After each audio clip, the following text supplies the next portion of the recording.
નમસ્કાર વિદ્યાર્થી મિત્રો, કેડી એજ્યુકેશન યુટ્યુબ ચેનલમાં આપ સૌનું હાર્દિક સ્વાગત કરું છું। આજનો જે ટૉપિક છે એ તમે સ્ક્રીન પર જોઈ રહ્યા છો। તો આજે આપણે જે રેલવે રિક્રુટમેન્ટ બોર્ડની જે ભરતી છે બરાબર, એના વિશે આપણે સંપૂર્ણ માહિતી લઈશું। તો વિડીયોમાં બને રહીજો। ટૉપિક વાઇઝ આપણે સંપૂર્ણ માહિતી લઈશું બરાબર। કઈ કઈ જગ્યા છે, કેટલી ફી છે, ક્યાંથી ફોર્મ ભરાશે, તેથી A to Z આપણે માહિતી લઈશું। તો ટાઈમ વેસ્ટ ન કરતાં આપણે જોઈએ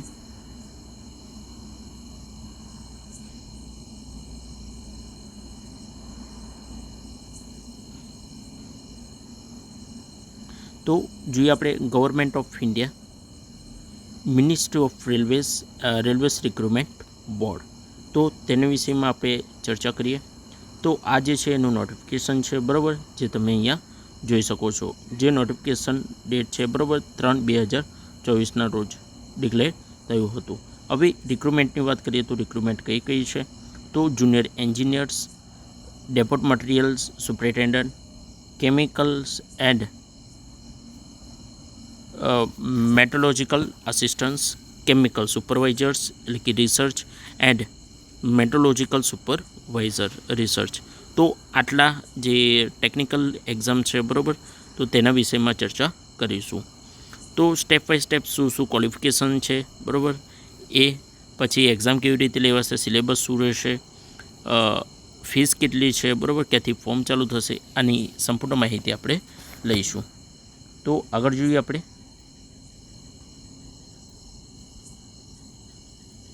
તો અહીંયા તમે જોઈ શકો છો બરાબર, જે સેન્ટ્રલાઇઝ એમ્પ્લોયમેન્ટ નોટિસ બરાબર, જે રિક્રુટમેન્ટ વર્ઝન પોસ્ટ એટલે કે junior engineer JE, depot material superintendent એટલે કે DMS, chemical and metrologicals assistant એટલે કે CMA બરાબર, પછી કેમિકલ સુપરવાઇઝર રિસર્ચ અને મેટ્રોલોજિકલ સુપરવાઇઝર રિસર્ચર બરાબર, આટલા જણની પોસ્ટ છે। ઓપનિંગ ડેટ જોઈએ બરાબર, ક્યારથી ઓપન થશે એપ્લિકેશન એટલે કે અરજી કરવાની ડેટ, તો 30/7/24થી બરાબર મિત્રો, 30/7/24થી ડેટ ચાલુ થશે અને એની એપ્લિકેશનની ક્લોઝિંગ ડેટ એટલે કે લાસ્ટ ડેટ એની છે બરાબર 29/8/24 રાત્રિના 12 વાગ્યા પહેલાં તમારે જે અરજી છે એ કરી દેવાની રહેશે। હવે આગળ તમે મોડિફાઈ કરવું હોય કે જે બી તમને કોઈ બી ક્વેરી છે બરાબર, ક્રિએટ કરવા માટે તમને ડેટ 30/8થી માંડીને 8/9 સુધી તમે આ જે છે એ ફોર્મ ક્રિએટ અને ફીસ ભરી શકો છો। હવે આ જે ફોર્મ ભરવાની જે વિગતો છે બરાબર, એ તમને ક્લિયર થઈ ગઈ હશે બરાબર। આગળ આપણે જોઈએ તો એને જે પે સ્કેલ એટલે કે એનું પગાર ધોરણ શું છે એના વિષયમાં ચર્ચા કરીએ। તો પોસ્ટ અહીંયા લખેલી છે બરાબર, પછી પે સ્કેલ 7મા પગાર પંચ મુજબ બરાબર, પછી ઇન્ટિરિયર પે તમારો કેટલો છે, મેડિકલ સ્ટાન્ડર્ડ્સ કેટલું છે બરાબર, શું છે એજ શું છે, પછી ટોટલ વેકેન્સીસ કેટલી છે એનું એમાં તમારે ટોટલ આવી જશે। હવે જોઈએ આપણે નંબર 1, તો chemical supervisors research and metrological supervisor researcher, આની જે જગ્યા છે બરાબર, લેવલ 7 પ્રમાણે તમારે જે પગાર ધોરણ છે એ 44,900 રહેશે મિત્રો। અને એનેક્ઝોર 1 બરાબર, એમાં આપણે આગળ એના મેડિકલ સ્ટાન્ડર્ડ્સ વિશે વાત કરીશું। એ જ જોઈએ તો 18થી 36 વર્ષ તમારે છે બરાબર આ ફોર્મ ભરવા માટે, અને જે છે એ 17 ખાલી પોસ્ટ છે અને એ માત્ર ગોરખપુર માટે છે। આગળ આપણે જોઈએ નંબર 2, તો જુનિયર એન્જિનિયરની પોસ્ટ ખાલી છે, ડિપોટ મટીરિયલ્સ સુપરિન્ટેન્ડન્ટની પોસ્ટ ખાલી છે અને કેમિકલ એન્ડ મેટ્રોલોજિકલ આસિસ્ટન્ટ આની જગ્યા જે છે એ ખાલી છે મિત્રો। આગળ જોઈએ લેવલ 6 બરાબર, પે સ્કેલ પ્રમાણે જે તમારી સેલેરી રહેશે 35,400, ઉંમર રહેશે તમારી 18થી 36 વર્ષ, અને જે પોસ્ટ છે બરાબર 7,934, ઘણી બધી પોસ્ટ છે બરાબર, તો એ તમારે ફોર્મ ફિલઅપ કરી દેવાનું છે। જે તમારે જગ્યાને લગતી જો શિક્ષણની લાયકાત છે તમને તમારી જોડે, તો ફોર્મ ફિલઅપ કરી શકો છો। ટોટલ વેકેન્સી જોઈએ તો 7,951 છે બરાબર, તો આ તમને ક્લિયર થઈ ગયું હશે। આગળ આપણે જાણ કરીએ તો સ્ટેપ બાય સ્ટેપ આપણે જોતા રહીશું, બરાબર, જેનાથી તમારે જે પ્રશ્નો છે એ ક્લિયર થઈ જાય. હવે આમાં જે પોઈન્ટ હતા, બરાબર મિત્રો, એ તમને બધા જ ક્લિયર થઈ ગયા છે. પે સ્કેલ શું છે, કેટલી પોસ્ટ છે, બરાબર, એજ લિમિટ શું છે, કેટલી જગ્યાઓ છે, બરાબર, આ તમારું પોઈન્ટ છે એ ક્લિયર થઈ ગયા હશે. આગળ આપણે જોઈએ ઇમ્પોર્ટન્ટ ઇન્સ્ટ્રક્શન્સ, બરાબર, જે છે એ બેઝિક અહીંયા તમને અહીંયા જોવા મળી રહ્યું છે. આગળ આપણે થોડા સ્ક્રોલ કરીને જોઈશું. તો મેડિકલ ફિટનેસ, બરાબર, એ તો બેઝિકલી બધાને જે છે એ તમારે હોતું હોય છે. આગળ આપણે વાત કરીએ તો મેડિકલ ફિટનેસ, તો કે જે કેન્ડિડેટનું છે, બરાબર, એનું મેડિકલ ફિટનેસ હશે. એના બાદ તમારી એજ લિમિટ વાત કરીએ તો 18 થી 36 વર્ષ, બરાબર, જે ST SC OBC અને PWવાળા જે કેન્ડિડેટ છે એના માટે અલગ રહેશે, બરાબર. હવે આ પે સ્કેલની વાત હતી, બસ સ્કેલ ઓફ પે, તો એની અલગ અલગ જે છે, બરાબર, એ તમે અહીંયા જોઈ શકો છો, જે મેં તમને આગળ સમજાવ્યું છે. આગળ જોઈએ આપણે સ્ટેટ એક્ઝામ. તમારી જે એક્ઝામ છે એ 2 સ્ટેજમાં લેવામાં આવશે, બરાબર. CBT આધારિત કમ્પ્યુટર બેઝડ ટેસ્ટ હશે તમારો, અને એના બાદ તમારું ડોક્યુમેન્ટ વેરિફિકેશન, અને એના બાદ તમારી મેડિકલ એક્ઝામ થશે, બરાબર, DV અને પછી MA, અને તમારી પહેલાં CBT 2 સ્ટેજ હશે, બરાબર. એની આગળ પણ પાછળ આપણે ચર્ચા કરીશું. આગળ આપણે જોઈએ તો આ જે એક્ઝામ છે, બરાબર, એમાં તમારું નોર્મલાઇઝેશન છે એ થશે, બરાબર. અહીંયા ચોખ્ખું લખવામાં આવ્યું છે. આ રીતે છે. નેગેટિવ માર્કિંગમાં જોઈએ તો તમારી જે એક્ઝામ છે એ નેગેટિવ માર્કિંગ પણ અહીંયા જોવા મળશે. આગળ આપણે વાત કરીએ તો જનરલ ઇન્સ્ટ્રક્શન છે. તમારું ઇન્સ્ટ્રક્શન મિત્રો નોર્મલ જ છે, બરાબર. આ જે છે એ PDF તમને હિન્દીમાં પણ મળી રહેશે, જે ડિસ્ક્રિપ્શનમાં હું તમને આપી દઈશ. તો આ રીતે આખું એનું જે સ્ટ્રક્ચર છે, બરાબર, નોટિફિકેશન છે અહીંયા તમને જોવા મળી રહ્યું છે. જે એની સુવિધાઓ છે, બરાબર, ફ્રી ટ્રાવેલ્સ ફેસિલિટીને એ બધી અહીંયા તમને જોવા મળશે. આપણે જે ઇમ્પોર્ટન્ટ મિત્રો પોઈન્ટ છે એના જ ચર્ચા કરીશું, જેનાથી તમારે જે પોઈન્ટ છે એ ક્લિયર થઈ જાય, બરાબર. આ જે છે મેડિકલ સ્ટાન્ડર્ડ્સ છે, જે તમારે ફિઝિકલી જો PWDવાળા જે ઉમેદવારો છે એમના માટેનું છે, એક વખત ધ્યાનથી જોઈ લેજો, બરાબર. A3, B1, B2, C1, બરાબર, આ રીતે આખું એમનું સ્ટ્રક્ચર રહેતું હોય છે. નેશનલ જે તમારું નેશનાલિટી છે, બરાબર, સિટીઝનશીપ છે એ અહીંયા જોવા મળશે. આગળ એજ લિમિટની વાત કરીએ તો અહીંયા તમને એજ લિમિટ જોવા મળશે, બરાબર. તો પોસ્ટનું નામ છે અહીંયા જે આગળ હતું, બરાબર, chemical supervisors, research and metrological supervisor અને રિસર્ચ. એની ઉંમર તમારે 18 થી 33 વર્ષ, બરાબર. એપ્લાઇડ CNE, બરાબર, જે 18 થી 36 વર્ષ છે એ કરી શકે છે 1/1/2025 સુધી, જેની એ થાય છે. એ junior engineers, depot material superintendent and chemicals અને મેટ્રોલોજિકલ આસિસ્ટન્ટ, એની ઉંમર જે છે, બરાબર, અહીંયા 18 થી 33 વર્ષ, અને એ પણ તમારે 18 થી 36 વર્ષ 1/1/2025ની અંદર હોવું જોઈએ. તો આ જે છે, બરાબર, અહીંયા તમારી જે છે એ પોઈન્ટ ક્લિયર થઈ જશે. હવે ઉંમરની વાત કરીએ, બરાબર મિત્રો, કે 1/1/2025 સુધી જે છે, બરાબર, જેની બર્થ ડેટ થાય છે એની અંદર જો 36 વર્ષની ઉપર 36 વર્ષની અંદર થઈ જાય છે તમારી એજ, તો ફોર્મ ભરી શકો છો, બરાબર. એની ઉપર જો તમને 37 વર્ષની એ રીતે જો કાસ્ટ વગરના જે જનરલ લોકો છે એને થાય છે તો એ ફોર્મ ફિલઅપ કરી શકીએ નહીં. તો અહીંયા ક્લિયર લખેલું છે, બરાબર, ફેક્ટ, તો અહીંયા તમને જોવા મળશે. આ જે છે એ અહીંયા એજ લિમિટ, બરાબર, મેં આગળ કીધું તમને EWS ને એના માટે છે, બરાબર. એની સિવાય OBC માટે, ST SC માટે અને ઓલ કેન્ડિડેટ માટે. તો આ રીતે આખી એ છે, બરાબર. 1989વાળા ફોર્મ, બરાબર, ભરી શકે છે, 86વાળા ફોર્મ ભરી શકે છે, 84વાળા અને 2007વાળા. તો આ જે છે ફોર્મ ફિલઅપ કરવાની જે ડેટ છે, બરાબર, બર્થ ડેટ છે, એ લોકો ફોર્મ ફિલઅપ કરી શકે છે, જેની ઉંમરમાં કોઈ પ્રોબ્લેમ થતો નથી. અહીંયા જે છે એ ક્રાઇટેરિયા છે, બરાબર, અલગ અલગ કેટેગરીના. તો તમને જે બેનિફિટ મળવાપાત્ર છે, બરાબર, એજમાં તો અહીંયા તમે જોઈ શકો છો. એસટી એસસી છે એને 5 વર્ષ છે, ઓબીસી છે એને 3 વર્ષ છે, બરાબર. ઈડબ્લ્યુએસ, ઓબીસી આ જે અલગ અલગ કેટેગરીના ઉમેદવારો છે એ અહીંયા તમને જોવા મળશે. તો આ સંપૂર્ણ માહિતી છે, બરાબર. આગળ આપણે જોઈએ કે એજ્યુકેશન્સ અને ક્વોલિફિકેશન, બરાબર. એજ્યુકેશન એન્ડ ક્વોલિફિકેશન શું તમારું રહેશે એના વિશે આપણે આગળ ચર્ચા કરીશું. જોઈએ કે તમારી એક્ઝામિનેશન ફીસ શું રહેશે, બરાબર. તો અહીંયા તમને એક્ઝામિનેશન ફીસ આપી છે, કેટેગરી છે, બરાબર, કેન્ડિડેટની અને ફીસ છે. તો અહીંયા કેટેગરીની વાત કરીએ મિત્રો, તો તમારી જે કેટેગરી છે, બરાબર, એમાં નોર્મલી તમારે 500થી 400 રૂપિયા જે છે એ ફીસ ભરવાની રહેશે, બરાબર, જે જનરલ કેટેગરીના ઉમેદવારો છે એમના માટે. એની સિવાય એસટી એસસી, બરાબર, પછી સર્વિસમેન છે, અલગ અલગ જે છે, બરાબર, ઓબીસી છે, ઈડબ્લ્યુએસ છે, આ જે બધા ઉમેદવારો છે એમના માટે 250 રૂપિયા છે, બરાબર. તો અહીંયા તમે ક્લિયરલી તમે જોઈ શકો છો. તો આ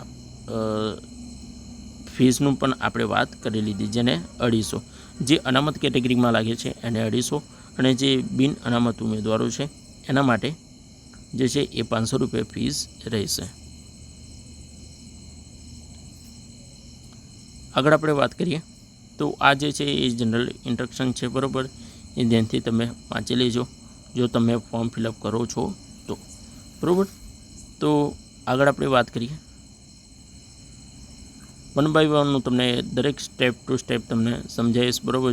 જે પોઈન્ટ અંદર ઇમ્પોર્ટન્ટ લાગે છે તે, જેનાથી તમારા જે પોઈન્ટ છે એ બધા જ ક્લિયર થઈ જાય છે મિત્રો.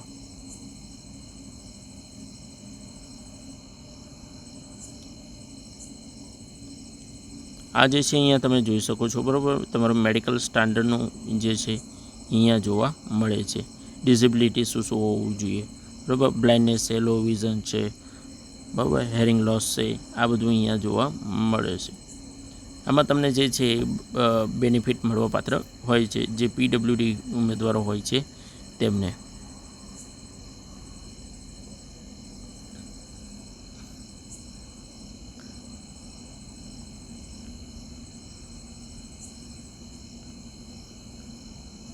આગળ આપણે વાત કરીએ તો જે તમારી રિક્રુટમેન્ટ પ્રોસેસ છે, બરાબર મિત્રો, એની વાત કરીએ તો રિક્રુટમેન્ટ પ્રોસેસ છે એ ફર્સ્ટ તમારે સીબીસી જે સીબીટી એક્ઝામ છે, ફર્સ્ટ સ્ટેજ તમારે કોમ્પ્યુટર બેઝડ ટેસ્ટ રહેશે. સેકન્ડ તમારે પાછું CBT 2 રહેશે, બરાબર, કોમ્પ્યુટર બેઝડ ટેસ્ટ 2. એના બાદ તમારું ડોક્યુમેન્ટ વેરિફિકેશન એટલે કે DV થશે, અને એના બાદ તમારું મેડિકલ એક્ઝામિનેશન એટલે કે ME થશે. આ તમારા 4 સ્ટેજ રહેશે, બરાબર. તમે એક્ઝામ ક્લિયર કરો છો CBT 2, એના બાદ તમારું નોર્મલાઇઝેશન, તમારું DV થશે, DV પછી તમારું ME થશે, એના બાદ તમારું સિલેક્શન થશે, બરાબર. તો આ એની સ્ટેપ આપવામાં આવ્યા છે. હવે વાત કરીએ આપણે ફર્સ્ટ સ્ટેજ જે CBT એટલે કે common all notified post, CEN એટલે કે ફર્સ્ટ સ્ટેજનું તમારે CBT એટલે કે કમ્પ્યુટર બેઝડ ટેસ્ટ તમારું રહેશે, બરાબર, જેનું ડ્યુરેશન એટલે કે સમય તમારું 90 મિનિટ એટલે કે 120 મિનિટ રહેશે, બરાબર. એ અહીંયા તમે જોઈ શકો છો. તમારા ક્વેશ્ચન કુલ 100 રહેશે, બરાબર. હવે 100 જે ક્વેશ્ચન છે, બરાબર, એમાં શું શું આવશે, બરાબર, કયા કયા ટોપિક આમાં કવર કરશે, એટલે કે સિલેબસ શું રહેશે એની વાત કરીએ તો અહીંયા તમે સિલેબસ જોઈ શકો છો. મેથેમેટિક્સ તમારું રહેશે, બરાબર. પછી જનરલ ઇન્સ્ટ્રક્શન આપી દઉં છું મિત્રો, એક વખત વિડીયો હોય તો પોઝ કરીને તમે જોઈ શકો છો, જેનાથી તમારે જે ડાઉટ છે એ ક્લિયર થઈ જશે. અથવા તો આપણે સ્ટેપ બાય સ્ટેપ જો સમજાવવા જઈશ તો વિડીયો જે છે એ લાંબો થઈ જશે, બરાબર. આગળ જોઈએ તો જનરલ ઇન્ટેલિજન્સ એન્ડ રિઝનિંગ, બરાબર, જનરલ અવેરનેસ અને જનરલ સાયન્સ. આ જે તમારે 4 ટોપિક છે, બરાબર, એ પૂછાશે તો CBT 1માં. તો અહીંયા તમારું ક્લિયર થઈ ગયું હશે. હવે વાત કરીએ ક્વેશ્ચનની, બરાબર, કેટલા ક્વેશ્ચન આવશે. તો મેથેમેટિક્સની વાત કરીએ તો મેથેમેટિક્સમાં CBT 1માં 30 અને CBT 1માં 1, CBT 1 અને CBT 1, બરાબર. આમાં 100 રહેશે એટલે કે સેમ જ છે, બરાબર. તમારા જે માર્ક છે અને ક્વેશ્ચન છે, બરાબર. આ જે છે એ ક્વેશ્ચન લખેલા છે અને માર્ક એટલે કે 1 માર્કનો એક ક્વેશ્ચન પૂછાશે. તો તમારા છે 30 માર્ક, બરાબર, 30 ક્વેશ્ચન પૂછાશે. પછી જનરલ ઇન્ટેલિજન્સ એન્ડ રિઝનિંગમાં 25 માર્કનું છે, 25 ક્વેશ્ચન હશે. જનરલ અવેરનેસ 15 માર્ક છે, બરાબર, જે 15 ક્વેશ્ચન રહેશે. જનરલ સાયન્સ એટલે કે 30 માર્ક છે અને 30 ક્વેશ્ચન રહેશે. તમારી જે મિનિટ આપશે, બરાબર, 90 મિનિટનો સમય હશે અને 100 માર્કનું પેપર રહેશે. ક્લિયર થઈ ગયું હશે, બરાબર મિત્રો. આ જે છે એ CBT 1ની એક્ઝામ છે, બરાબર, જે છે એ CBT 1ની એક્ઝામ. તો આ પોઈન્ટ તમારો ક્લિયર થઈ ગયો છે. આગળ આપણે વાત કરીએ તો આમાં જે છે એ તમને મેક્સિમમ કેટલા માર્ક મળવા જોઈએ. તો વાત કરીએ તો જનરલ માટે 40, બરાબર, EWS માટે 40, OBC માટે 30, SC માટે 30, ST માટે 25 માર્ક જો હશે, બરાબર, તો તમે જે છે એ CBT 1માં તમે ક્લિયર થશો, બરાબર. 40% હોવા જોઈએ, બરાબર. અને ST માટે જે છે એ 25. તો આ જે છે એ તમારે માર્ક હોવા જોઈએ. આગળ આપણે વાત કરીએ CBT 2ની, બરાબર. અહીંયા તમને જોવા મળશે સ્ટેટ 2 CBT. તો આ પણ છે, બરાબર, જે અહીંયા તમને જોવા મળશે. હવે ડ્યુરેશનની વાત કરીએ તો ડ્યુરેશન તમારું છે એ 120 મિનિટ, બરાબર, જે અને PW માટે 160 મિનિટ અવેલેબલ રહેશે. ક્વેશ્ચનની વાત કરીએ તો તમારા ક્વેશ્ચન છે એ કુલ 150 ક્વેશ્ચન રહેશે. સિલેબસની વાત કરીએ તો તમને અહીંયા સિલેબસ પણ આપી દીધો છે, બરાબર. તો general awareness, physics and chemistry, પછી basic computers and application, basic environment and pollution controls અને ટેકનિકલ એલિજિબિલિટીઝ. તો આ જે છે, બરાબર, તમારા જે છે, બરાબર, 5 સ્ટેજ છે, 5 ટોપિક છે એ તમારે ક્લિયર હોવા જોઈએ, બરાબર. તો આ જે છે એ સિલેબસ છે. ડીપલી આપણે જોતા નથી, બરાબર. જે ડીપલી જોવું હોય તો એક વખત વિડીયો તમે સ્ટોપ કરીને જોઈ લેજો. આગળ આપણે જોઈ લઈએ સબ્જેક્ટ તમારા શું રહેશે, બરાબર, CBT 2માં, અને માર્ક કેટલા રહેશે અને ક્વેશ્ચન કેટલા રહેશે. તો જોઈએ જનરલ અવેરનેસ 15 માર્ક 15 ક્વેશ્ચન રહેશે. Physics and chemistry 15 mark 15 question રહેશે. બેઝિક્સ કમ્પ્યુટર એન્ડ એપ્લિકેશન્સ તો 10 માર્ક 10 ક્વેશ્ચન રહેશે. Basics environment and pollution control 10 mark and 10 question રહેશે. ટેકનિકલ એલિજિબિલિટી એટલે કે તમે એન્જિનિયરિંગ્સને ઇલેક્ટ્રિકલને આ રીતે કરેલું હશે, બરાબર, ક્વોલિફિકેશન થ્રુ, તો એ રીતે તમારા 100 માર્ક અને 100 ક્વેશ્ચન રહેશે. એટલે કે ટોટલ 120 મિનિટ સમય અને 150 ક્વેશ્ચન એટલે કે 150 માર્કના તમારે MCQ રહેશે. તો આ અહીંયા તમારું ક્લિયર થઈ ગયું હશે, બરાબર. આગળ આપણે જોઈએ તો એમાં જે છે, બરાબર, એલિજિબિલિટી તમારે પાસિંગ પર્સન્ટેજ છે મેક્સિમમ. તો એમાં તમારે જનરલ 40, EWS 40, OBC 40, SC 30 અને ST 25, જે CBT 1 અને CBT 2માં સેમ રહેશે, બરાબર. તો આ જે છે, બરાબર, બંને એક્ઝામના તમારે જે છે એ કેલ્ક્યુલેટ થશે, એના બાદ નોર્મલાઇઝેશન થશે અને એના બાદ તમારે ક્લિયર થશે. હવે આપણે જોઈએ મેપિંગ ટેબલ એટલે કે તમારું ક્વોલિફિકેશન શું હોવું જોઈએ, બરાબર. તો તમારે જો ફોર્મ ફિલઅપ કરવું છે, બરાબર, મેકેનિકલ એન્ડ એલિજિબલ એન્જિનિયરિંગમાં એક્ઝામ ગ્રુપ છે, બરાબર. એમાં તમારે આટલા સ્ટેજ ક્લિયર હોવા જોઈએ, બરાબર. આમાં તમારે અહીંયા જોવા મળશે. એક વખત તમે તમારી રીતે મિત્રો જોઈ લેજો, બરાબર. Mechanical engineer, product engineer, automobile engineer, આ બધા છે એ ફોર્મ ફિલઅપ કરી શકે છે. આગળ આપણે જોઈએ ઇલેક્ટ્રિકલ, બરાબર, એન્જિનિયર્સ. તો ઇલેક્ટ્રિકલ એન્જિનિયર, બરાબર, combinations and sub streams of basics streams electrical engineer હોવું જોઈએ. તો એ જે છે એ ફોર્મ ફિલઅપ કરી શકે છે.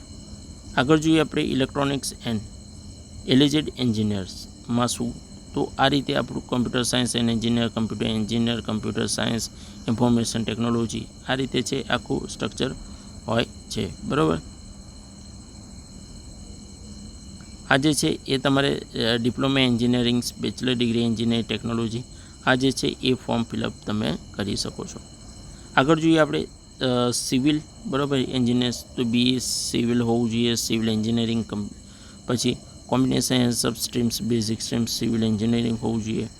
આગળ આપણે જોઈએ ટેબલ 2માં તો BSc એન્ડ કેમિસ્ટ્રી ફિઝિક્સવાળા CMA, બરાબર, એમાં ફોર્મ ફિલઅપ કરી શકે છે. આગળ જોઈએ તો જે તમારી કેમિકલ્સ એન્ડ મેટ્રોલોજીકલ સુપરવાઇઝર છે એમાં તમારું ક્વોલિફિકેશન છે, બરાબર, એ શું હોવું જોઈએ. તો અહીંયા લખ્યું છે, બરાબર, degree it's equivalent chemical technologies from recognize university. તમારે જે છે કેમિકલ ટેકનોલોજીમાં તમારું ડિગ્રી હોવી જોઈએ, બરાબર. તો આ છે માહિતી, બરાબર. એની સિવાય તમારે મેટ્રોલોજીકલ એન્જિનિયરિંગ પણ હોય તો તમે ફોર્મ ફિલઅપ કરી શકો છો. આગળ આપણે વાત કરીએ તો નોર્મલાઇઝેશનના જે માર્ક છે, બરાબર, એમાં તો અહીંયા લખેલું છે, બરાબર, ક્લિયરલી તમારે CBT બંને ક્લિયર કરવી જોઈએ. એના બાદ તમારું DV અને એના બાદ તમારું ME થશે. નોર્મલાઇઝેશનની વાત કરીએ તો અહીંયા તમને ચોખ્ખું લખેલું છે, બરાબર, નોર્મલાઇઝેશન માર્ક, બરાબર. તો આ નોર્મલાઇઝેશન માર્ક છે એ તમારે CBT, બરાબર, CBT બંને તમારે ક્લિયર હોવી જોઈએ. એમાં તમારા 40 માર્ક છે મળવા જોઈએ. આગળ આપણે જોઈએ આનું કેલ્ક્યુલેશન. તો બધાને ખબર છે, બરાબર, નોર્મલાઇઝેશનનું કેલ્ક્યુલેટર અહીંયા આપેલું છે. એ રીતે તમારું જે કેલ્ક્યુલેટર છે, બરાબર, એ કરશે. એના બાદ તમારું ડોક્યુમેન્ટ વેરિફિકેશન થશે, બરાબર. અને આ જે છે આખી એપ્લાયની જે છે, બરાબર, અહીંયા માહિતી આપેલી છે. એકદમ ધ્યાનથી જોઈ લેવાનું છે, બરાબર, જેનાથી તમારા જે પોઈન્ટ ટુ પોઈન્ટ છે એ ક્લિયર થઈ જશે.